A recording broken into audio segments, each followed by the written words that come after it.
E-Radio, en duplex du Parlement européen de Strasbourg, Romain Lostis. David Cormand, bonjour. Bonjour. Merci d'avoir accepté notre invitation pour cette interview sur E-Radio à l'occasion de la dernière session plénière ici au Parlement européen à Strasbourg avant les élections européennes prochaines. Vous êtes député européen français, David Cormand, membre du groupe des Verts, aussi membre de la commission parlementaire au marché intérieur et à la protection des consommateurs. Vous étiez notamment rapporteur pour avis sur l'un des textes débattus et votés cette semaine en plénière, c'est la révision des règles d'éco-conception sur les produits durables en Europe. Alors peut-être pour commencer, est-ce que vous pouvez nous rappeler de quoi on parle, à qui on s'adresse quand on dit le mot éco-conception des produits durables ? On s'adresse aux fabricants.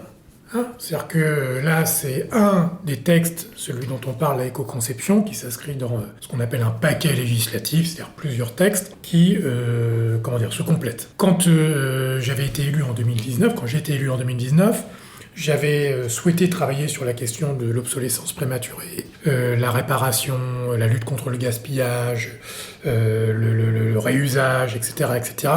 Et du coup, j'ai eu un rapport d'initiative dont j'étais rapporteur, donc un rapport d'initiative, ça n'a pas force de loi, c'est la position du Parlement, où on avait introduit toutes ces idées, notamment d'éco-conception. Et comme la Commission a fait le Green Deal, enfin le pacte vert, dans ce pacte vert, il y a un paquet de 4 textes qui donc se complètent. Il y a un premier texte qui a été donné du pouvoir aux consommateurs, empowering en anglais, empowering consumers, donc là c'est plutôt les distributeurs, c'est donner du pouvoir aux consommateurs par rapport aux distributeurs. Il y a un autre texte sur le droit à la réparation, right to repair. Il y a un autre texte qu'on va pas avoir le temps de finir, qui sont les green claims, les allégations vertes, la question de la publicité. Et là, on parle d'éco-design. Donc là, c'est ce qui s'adresse aux fabricants, aux firmes. Et donc là, dans ce texte, on a introduit un certain nombre de règlements qui visent à ce que les objets durent plus longtemps, soient davantage réparables. On a rendu illégale la pratique de l'obsolescence prématurée. Et on a aussi légiféré sur la lutte contre le gaspillage avec l'interdiction de la destruction des vêtements et des chaussures. Alors, sur ce texte précisément, il inclut notamment l'interdiction en Europe de détruire les invendus, notamment dans le secteur du textile. C'est un grand changement, selon vous, pour nos économies, nos manières de consommer ? Alors, c'est surtout un grand changement sur le modèle économique de ce qu'on appelle la fast fashion, tout ce qui est textile, tout ce qui est vêtements, qui en fait se construit sur le modèle dominant, le modèle par défaut, c'est le gaspillage. En fait, y compris ce que je vous déconseille de faire, parce que c'est vraiment absurde de se faire livrer des vêtements chez soi, alors qu'il y a des magasins qui essaient de survivre. Bref, vous prenez les 3 tailles pour être sûr, vous renvoyez, dans la plupart des cas, c'est jeté. Parce que ça coûterait plus cher de reconditionner. Je parle évidemment pas pour les grandes marques, mais pour ce qui fait le plus de volume, ça m'aide. Donc ça, c'est plus possible de les détruire. Pareil pour les textiles, dont les chaussures. C'est d'ailleurs été une bataille de maintenir les chaussures dans l'interdiction de la destruction. Donc en fait, ce qu'on veut faire, c'est changer le business model de ces entreprises qui fabriquent du textile, le plus souvent dans des conditions atroces. D'ailleurs, on a voté aussi une loi aujourd'hui sur la due diligence, sur le devoir de vigilance pour justement, une autre texte contre le travail forcé, qui concerne notamment le secteur du textile, pour justement en finir avec ces entreprises occidentales. On parle de Nike, on parle de Zara, qui font fabriquer et d'autres, nombreuses, qui font fabriquer dans des conditions atroces leurs vêtements, et encore plus pour les marques type Shein, etc., où là c'est vraiment du...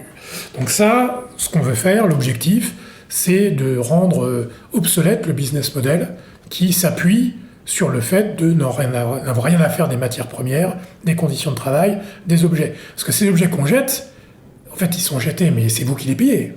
C'est qu'en fait, dans le prix de vente, il y a de calculer le fait qu'il y a une quantité de vêtements qui ne serviront à rien ni personne. Donc en fait, c'est aussi du pouvoir d'achat pour les gens dont on parle. Donc c'est beaucoup de pollution, beaucoup de déchets, beaucoup de souffrance au travail et beaucoup de perte de pouvoir d'achat pour les consommateurs. Donc ça, c'est ça l'idée. Que deviennent aujourd'hui, pour l'instant, avant la mise en application de ce texte, que deviennent les invendus aujourd'hui en Europe ? Est-ce qu'on le sait, ces stocks de vêtements ? Il les donne pas, ça se recycle pas, donc il les jette. Parce que l'Union européenne a aussi interdit le transfert de déchets hors de l'UE. Mais je sais pas ce qu'ils en font, mais ils jettent. Ou ça finit à l'incinérateur, ou ça finit, je sais pas quoi, enfin, c'est jeté. Ça sort de la chaîne d'usage. Parce que je me suis renseigné, il y a une difficulté pour l'instant à connaître précisément les quantités d'invendus présentes en Europe aujourd'hui. Est-ce que ce texte ou l'Union européenne prend ça en compte ou prévoit d'y remédier? Parce que sinon ce sera compliqué finalement d'interdire efficacement la destruction des invendus si on n'a pas une certaine idée de la mesure. Alors ça, vous touchez du doigt. Le problème, en fait, vous avez deux choses. Vous votez une loi, ensuite il y a ce qu'on appelle l'implémenter, enfin la mettre en œuvre. Donc là, ils ont touché à un autre problème, qui est celui d'une façon large de ce qu'on appelle les services publics. Les services publics, c'est notamment les douanes, c'est les contrôles, c'est des personnes qui sont qualifiées pour investiguer, pour faire en sorte que les lois soient respectées. Donc y compris, quand on s'en prend beaucoup aux services publics, au fait de ne pas avoir des personnes qui font ce travail-là, on s'en prend aussi à notre propre droit, et pas seulement nos droits environnementaux. Donc là, il y a un sujet, effectivement, et c'est pas l'Europe. L'Europe, elle a des services de hauts fonctionnaires, mais elle n'a pas tellement de services. Les douanes, ça reste national. Donc elle n'a pas tant de services que ça pour faire en sorte d'appliquer les lois qui sont édictées ici. La plupart du temps, c'est du ressort des États. Donc là, il faudra veiller à ce qu'effectivement ces lois soient suivies des faits. Mais ça, nous, en tant que législateurs, qu'est-ce que vous voulez qu'on fasse? Nous, on dit c'est interdit, faire en sorte que ça soit vraiment pas fait, c'est pas au Parlement européen qu'on peut le gérer, ça. La Commission européenne a bien un système de contrôle, par exemple dans le cas de la PAC.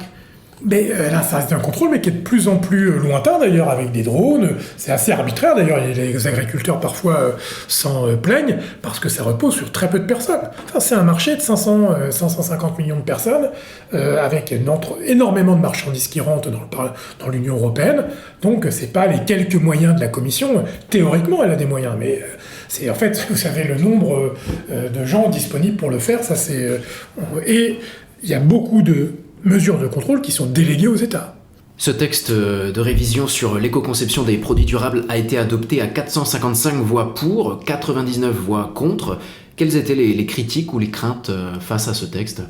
Souvent, je n'ai même pas regardé qui a voté contre, mais souvent c'est côté droite, extrême droite surtout. C'est pas trop de législation, pas trop embêter les entreprises, ce qui est absurde parce que c'est pas les entreprises européennes là que ça va embêter.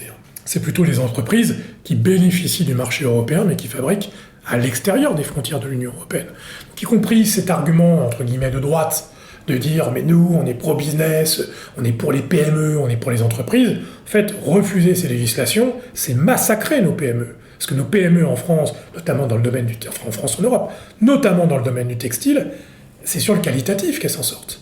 Donc elles ne sont pas concernées par ces règles-là. La fast fashion, elle n'est pas européenne. Elle est peu européenne. Si vous voulez faire un t-shirt à 2,50 €, c'est pas de salariés qui peuvent le fabriquer. Il y a des différences de salaire entre l'Europe de l'Est, l'Europe plus de l'Ouest, c'est occidental, mais la vérité, c'est que ces règles ne pénalisent pas, en tout cas, moi, c'est ce que j'affirme politiquement, c'est qu'elles ne pénalisent pas ou peu les entreprises européennes. Elles protègent un marché. Donc c'est des règles de souveraineté, au fond. Elles protègent un marché pour ce marché soit accessible au qualitatif. Or, si c'est dans une entreprise à l'extérieur de l'Europe qui sont qualitatives, tant mieux, il n'y a pas de problème. Mais nous, les entreprises qui restent, notamment dans le domaine des chaussures et du textile, c'est plutôt du qualitatif. Donc c'est quand on aime nos entreprises et nos PME européennes, quand on aime nos ventes de détail européennes, etc., il n'y a pas tellement de raisons de s'opposer à ce texte. Vous, David Cormand, vous êtes satisfait du texte dans son état actuel? Non, enfin oui, je l'ai voté, mais je pense qu'il fallait qu'il aille plus loin, parce qu'il faut qu'on aille plus vite. Je vous parlais notamment de la protection des petits commerces. C'est un texte qui a un angle mort sur l'achat sur les plateformes. Donc ça, c'est quand même un vrai sujet. Enfin, parce qu'en fait, c'est une concurrence déloyale. Ces plateformes, je vous parlais tout ce qui est achat en ligne. C'est une concurrence déloyale par rapport à nos commerces. Ça veut dire pour nos centres-villes, nos centres-bourgs, où c'est de plus en plus compliqué. Le fait de se faire livrer plutôt que d'aller acheter directement. Et en plus, là, il y a des contraintes qui ne seront pas les mêmes, qui sont plus importantes quand il y a un magasin en vrai, in the real life, en IRL, comme on dit, que quand c'est en ligne. Donc ça, c'est un des angles morts, mais il y a une espèce de totem, d'une fausse modernité, ou quand ça passe par Internet, c'est forcément formidable. Moi, j'ai rien contre le progrès et Internet, mais est-ce que c'est un progrès de faire fermer nos boutiques et de donner des monopoles de fait à des plateformes comme Amazon ou etc. J'en suis pas sûr en vérité.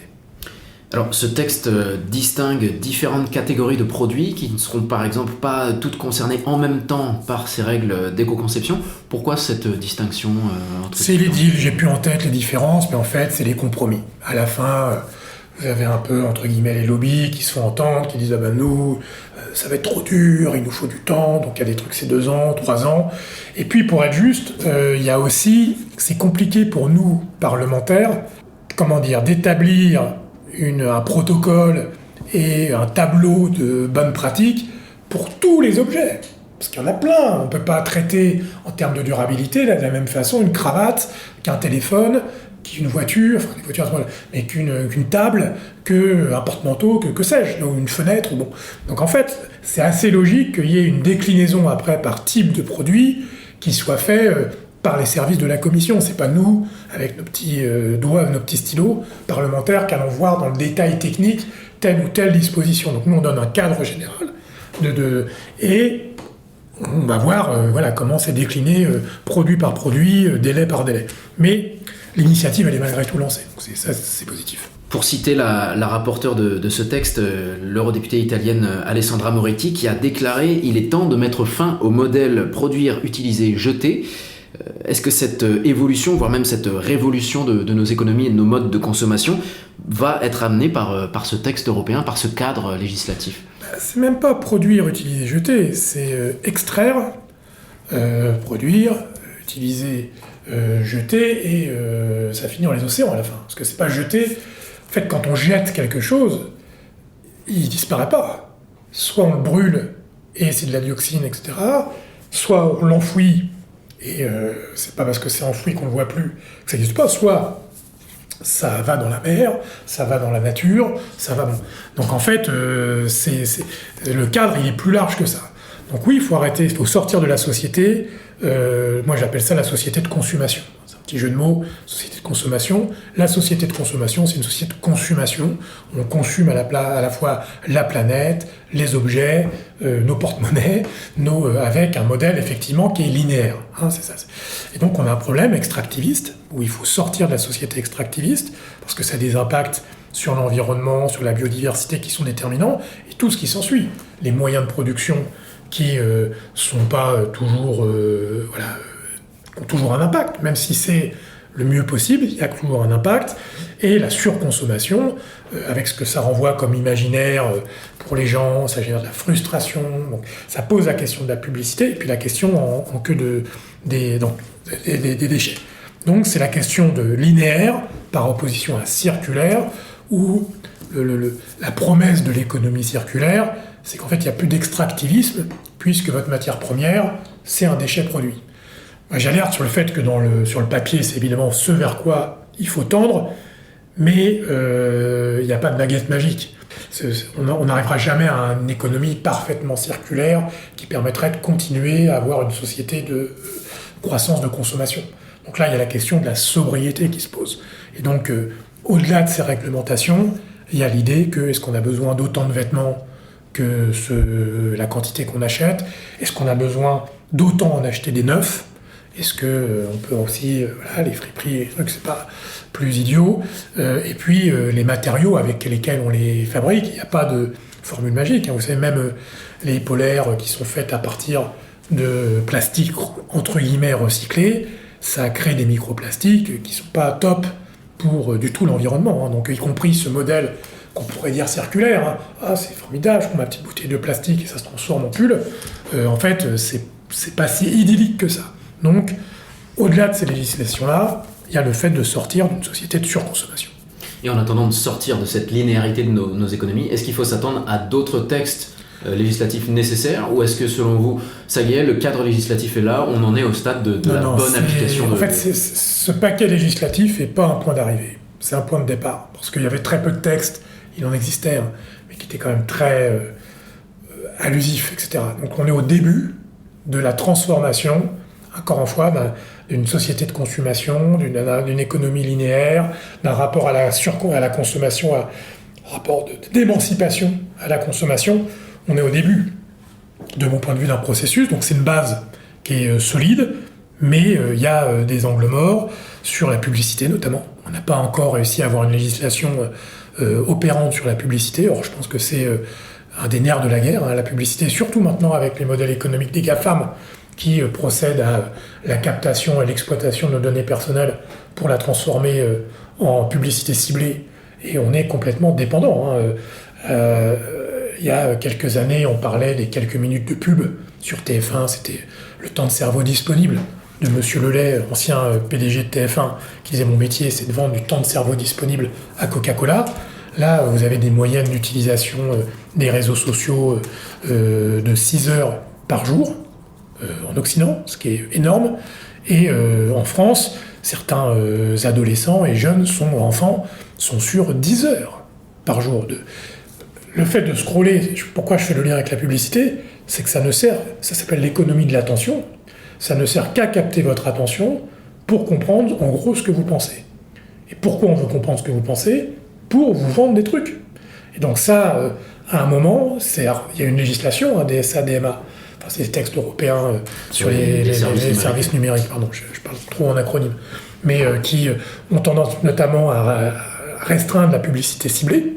Mais on est au début de cette guerre contre cette guerre qui est une sorte de capitalisme au cube, de capitalisme productiviste au cube, qui a une puissance de pénétration, si j'ose dire, dans nos esprits et dans nos modes de vie qu'on n'a jamais connus.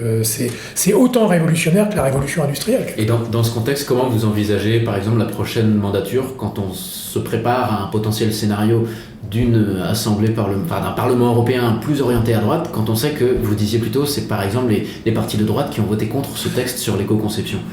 D'abord, il y a plusieurs choses. Un, le pire est jamais sûr. Moi, je suis un peu fatigué de cette petite musique de « on nous promet la catastrophe », etc. On nous promettait la catastrophe en Espagne, c'est pas la catastrophe qui est arrivée, en tout cas c'est pas l'extrême droite qui a gagné. On nous promettait la catastrophe en Pologne, c'est pas la catastrophe qui a eu lieu, donc je sais qu'il y a d'autres pays où il y a d'autres exemples, on voit que... Mais en fait, le pire est jamais sûr, donc on n'est pas obligé non plus de se morfondre dans une espèce de fatalité, parce que ça prépare au fond les esprits, ça démobilise les gens qui veulent autre chose. Voilà, les gens qui vont nous écouter, je leur dis en fait le 9 juin, c'est vous qui décidez, personne d'autre. Donc en fait, il n'y a pas de fatalité, il y a des gens qui vont voter à l'extrême droite, à force de dire qu'ils vont gagner, ces gens-là, ils sont en train de se mobiliser, et les autres, ils sont en train de se démobiliser. Donc moi, je pense que les idées progressistes, et notamment écologistes, elles peuvent gagner le 9 juin, si les gens qui croient en ces idées vont voter et font aller voter. Et ensuite, on verra. Parce qu'il y a des arguments, alors pour l'extrême droite, il n'y a pas grand-chose à en tirer, mais y compris à droite, où, je disais un peu tout à l'heure, si on est sincère dans la volonté de protéger l'économie européenne, j'avais compris que c'était une des préoccupations, en tout cas qu'il revendique, le PPE, en fait, ces réglementations ne pénalisent pas notre économie. Je dirais même que ces réglementations sont la condition de survie de nos emplois. Sans ces conditions et ces réglementations qui vont vers le mieux-disant, nous allons perdre tous nos emplois industriels. C'est la leçon des 30 dernières années. L'alignement par le bas des conditions de travail, des standards de production, c'est la garantie d'anéantir notre économie réelle européenne. Donc, à un moment, il faut prendre acte des impasses qu'on a connues. Et donc, il faut au contraire, si on veut une économie solide, résiliente, endogène, qui repose sur les limites planétaires et européennes, sur les savoir-faire européens qui existent, il faut des standards élevés de qualité de production et j'ai envie de dire de consommation. C'est ça qui fera qu'on aura un leadership économique avec des emplois non délocalisables. La réparation, c'est pas délocalisable. Des textiles de qualité qu'on jette pas, qu'on réutilise, qu'on met dans des friperies, c'est pas délocalisable, etc. Donc, des chaussures de qualité qu'on ressemelle avec, on n'envoie pas un cordonnier en Chine, on les change. Donc c'est un modèle économique qui est très intense en emploi et très doux pour la planète. Donc voilà, on les convaincra. Et ces sujets de transition dans nos modes de consommation vers, pourquoi pas, une économie plus circulaire, ça va rester des priorités pour vous? Parce que je rappelle que vous êtes candidat à la prochaine... Oui, mais bien sûr. Moi, c'est ce qui m'a intéressé quand j'ai été élu. Donc, j'ai été élu pour la première fois il y a 5 ans. C'est le sujet qui m'intéressait. La lutte contre l'obsolescence prématurée, la question d'avoir... de défendre l'intérêt des consommatrices et des consommateurs. C'est une question qui est un des affluents de l'écologie politique, de dire, en fait, il faut changer le rapport à la consommation. Très souvent, l'intérêt du consommateur, c'est le même que l'intérêt de la planète et du salarié. Le problème, c'est qu'on a déphasé l'intérêt du citoyen consommateur, des limites planétaires et des conditions de travail.